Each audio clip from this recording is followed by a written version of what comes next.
వీళ్ళే అంతా చూస్తున్నారు.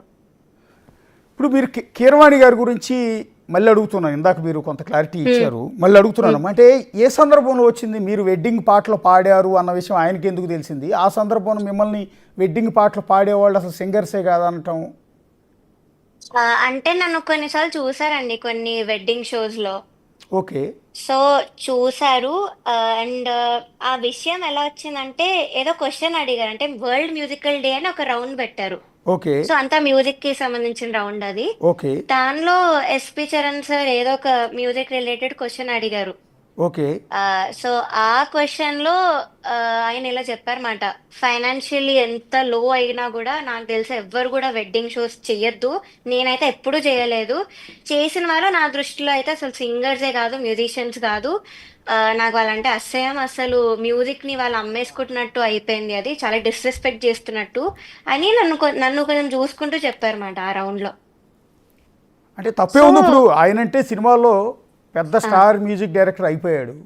ఆ! అదృష్టం కలిసి వచ్చో లేకపోతే టాలెంట్ వల్ల బాహుబలి లాంటి టాలెంట్. సినిమాలకి ఆయన పాటలు సంగీతాన్ని హ్మ్. అందించారు. ఆయన పాటలు పాడేస్తాడు. సో అంతా ఆయన హ్మ్. అదృష్టం బాగుంది. కోట్లాది రూపాయలు సంపాదించాడు. హ్మ్. కొత్తగా వచ్చే సింగర్లందరి దగ్గర డబ్బులు ఉండవు కదా. అవును. అదే. వెడ్డింగ్ షోసో లేకపోతే ఇతర ప్రోగ్రామ్స్ ఇతర ఈవెంట్స్లో పార్టిసిపేట్ అవును. చేస్తారు, పాడతారు. పాడటం తప్పే ఉంది, ఎక్కడైనా గొంతు పెద్ద పెద్ద వినిపించడమే కదా. సింగర్స్ కూడా పాడుతున్నారండి. ఇప్పుడు ఎవరైతే టాప్ లో ఉన్నారో వాళ్ళు కూడా పాడుతున్నారు వెడ్డింగ్ షోస్ లో. అంటే అది సో తప్పు కూడా ఏం కాదు కదమ్మా. పెళ్లి ఫంక్షన్లో మీరు వెళ్ళి పాట పాడుతున్నారు, తప్పే ఉంది. అది పవిత్రమైన అదే. వేదికే కదా అది. అక్కడ అవును. జనాలే కదా ఉండేది. తప్పేం. ఇక్కడ అవును. టీవీలో చూస్తాడు, అక్కడ డైరెక్ట్గా చూస్తారు. అవును. అంతే. దాన్ని అంతలో ఎందుకు తప్పు పట్టాడు ఆయన? అదే అండి, నాకు కూడా అర్థం కాలేదంటే అంత స్టేజ్ లోనే ఎందుకు అలా మాట్లాడారు, ఎందుకు అంత డౌన్ చేసి మాట్లాడారో నాకు అర్థం కాలేదు. ఇది ఎప్పుడు జరిగిందమ్మా? ఇది మొన్ననండి, నేను ఎలిమినేట్ అయ్యే ముందు అదే ఎపిసోడ్ లో ఈ మాట అన్నారు. అంటే ఆ కారణాలతో ఎలిమినేట్ చేశారని మీరు ఏమైనా అడిగారా? లేదండి, అసలు నాకు అడిగే ఛాన్సే రాలేదు అక్కడ అసలు. ఓకే. ఆ, నేను ఎలిమినేట్ అయ్యాక కూడా నేను యాక్చువల్లీ మాట్లాడదాం అనుకున్నాను మైక్ లో. ఓకే. కానీ అసలు నాకు మైక్ ఇవ్వలేదు.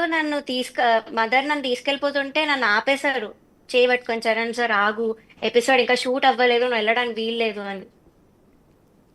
ఓకే. ఆ, లేకపోతే ఆ ట్రాఫీ కూడా తీసుకునేదాన్నే కాదు, కానీ తీసుకోవాల్సి వచ్చింది ఉంచేశారు కాబట్టి. ఓకే. అంటే తర్వాత ఇంకోటి ఏదో నా దగ్గర చాకరీ చేస్తారన్న పదాలు వాడారు అని ఆ, అంటున్నారు. అంటే అది ఎందుకు అవును. వచ్చిందమ్మా? అది నేను చెప్పినట్లుగా ఫస్ట్ ప్రైజ్ 20 lakhs, అది స్పాన్సరర్స్ ఇస్తున్నారు. 5 lakhs second prize. Third prize కి మాత్రం ఈ పార్థతికి వాళ్ళు ఏం అనౌన్స్ చేయలేదు. సో చేయకపోతే కిరాణి సార్ అయిన డబ్బుల నుంచి 1 lakh ఇస్తామని చెప్పారు.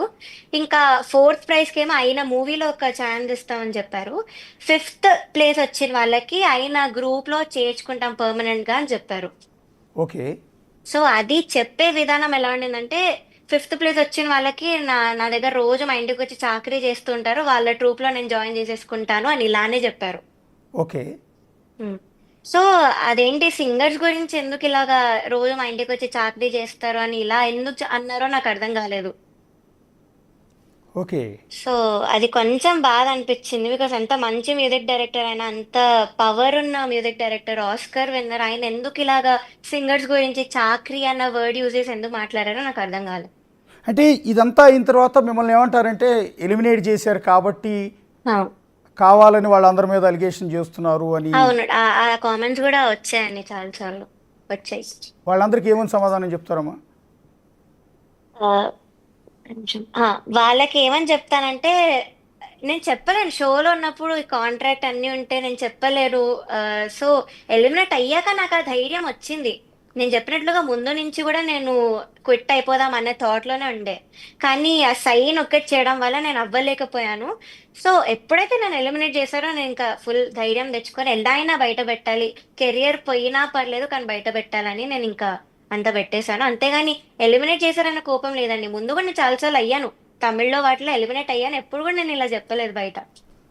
అవును. అవును. మీరు అప్పటి నుంచి కూడా చాలా షోల్లో పార్టిసిపేట్ చేశాను, ఎలిమినేట్ అయ్యాను, ఏ సందర్భంలో కూడా చేయలేదని ఇందాక నుంచి కూడా అంటూ ఉన్నారు. అంటే ఈ ఈ సందర్భంలో పర్టికులర్గా మీరు ఎంత హర్ట్ అయ్యారు అనేది మీ మాటలను ఉమ్, బట్టి చాలా స్పష్టంగా అర్థమవుతుందమ్మా. మరి ఇప్పుడు ప్రిపేర్ అయ్యి ఉన్నారా? నేను మళ్ళీ అడుగుతున్నాను అదే మాట. ఉమ్, ఇప్పుడు ఉమ్, సినిమా ఇండస్ట్రీ గురించి మా అందరికీ కూడా తెలుసు. ఉమ్, సో ఇవాళ రేపు ఏంటంటే వాళ్ళ తండ్రులో తాతలో వాళ్ళు సినిమా హీరోలో ప్రొడ్యూసర్లు అయి ఉంటే తప్ప గెటిన్ కావటం అనేది ఇంపాసిబుల్. ఉమ్, సో సింగర్లు అయినా సరే ముందున్న వాళ్ళతో లాబింగ్ చేయించుకుంటేనో వాళ్ళకి నచ్చితేనో అయితే తప్ప మిగిలిన సినిమా ఛాన్సులు వచ్చే అవకాశాలు కూడా లేవు.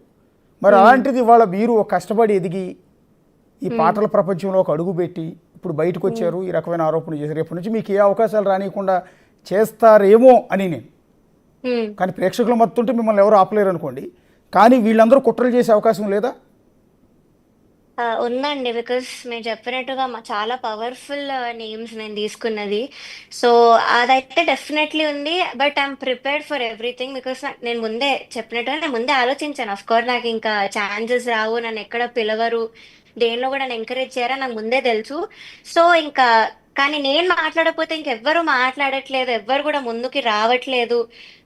సో ఈ ఒక్క థాట్ తోనే నేను ఇంకా ధైర్యంగా అంతా బయట చెప్పేశానండి. ఓకే, ఇంతవరకు మీరు ఏం సినిమాల్లో పాటలు పాడలేదా ప్రవస్తి? పాడానండి. ఫస్ట్ ఏమో వెల్కమ్ ఒబామా అని, సంగీతం శ్రీనివాస్ గారు ఇది, యా యా, అవును. డైరెక్షన్ చేసింది, మ్యూజిక్ అంతా కూడా చేసింది ఆయనే. సో దానిలో ఒక సోలో సాంగ్ పాడాను. దానికి మెచ్చి మ్యూజిక్ అవార్డు కూడా వచ్చింది, అప్కమింగ్ ఫీమేల్ సింగర్ అని, 2014లో. దాని తర్వాత ఆ, మా నాన్న సూపర్ హీరో మన సుధీర్ బాబు గారి మూవీలో సోలో పాడాను, ఓకే ఏమిటో ఈ ప్రేమ అని. ఓకే ఇంకా అనూప్ రూబెన్స్ గారికి కూడా పాడాను, నిదురించు జహాపనాలో హైలెస్ అని ఒక పాట. ఓకే, ఏ సినిమాలో ఉందమ్మా? నిదురించు జహాపన మొన్న రిలీజ్ అయిందండి, ఒక 3 months బ్యాక్ రిలీజ్ అయింది. నిదురించు జహాపన.